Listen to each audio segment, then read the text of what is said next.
Parlament sədri Şalva Papaşvili bildirib ki, əsas sual Gürcüstanın Avropa İttifaqına nə vaxt qəbul olunacağı deyil, hansı Avropa İttifaqına, hansı hüquqlarla və nə dərəcədə bərabər hüquqlu üzv kimi qoşulacaqdır.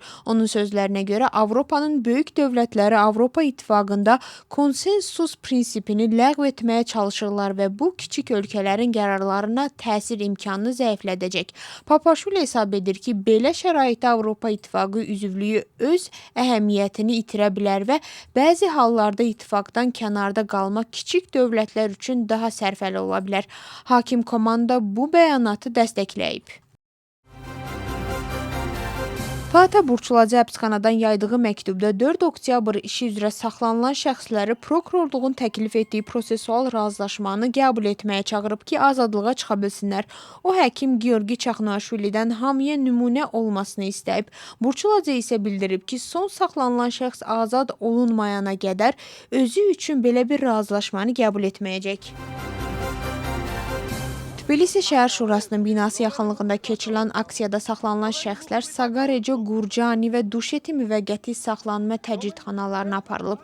Daxili İşlər Nazirliyinin məlumatına görə ümumilikdə 10 nəfər saxlanılıb. Onlar xırda xuliqanlıq və polisə tabe olmamaq maddələri ilə inzibati qaydada məsuliyyətə cəlb ediliblər.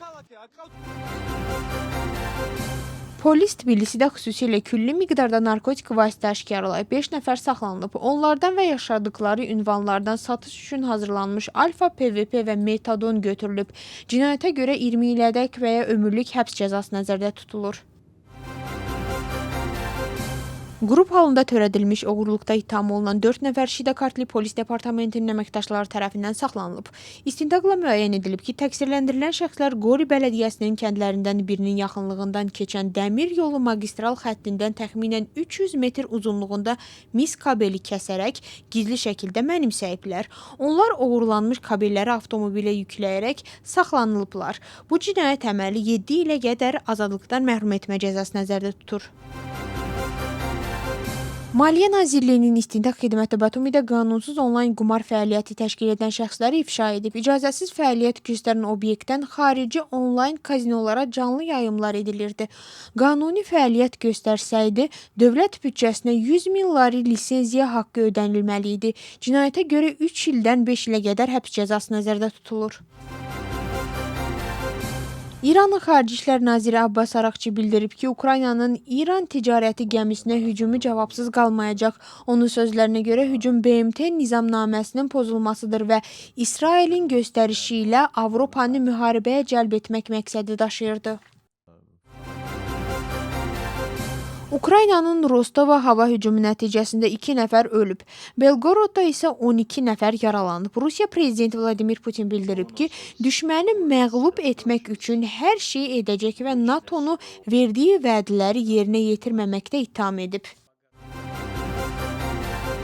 İranın yeni lideri Moştaba Xameneyi Hizbullaha dəstəyini bir daha təsdiqləyib. O təşkilatı İsrail və tərəfdarlarına qarşı mübarizənin ön xəttində olan qüvvə adlandırıb və ABŞ ilə İsraili zülm və ədalətsizlikdə ittiham edib.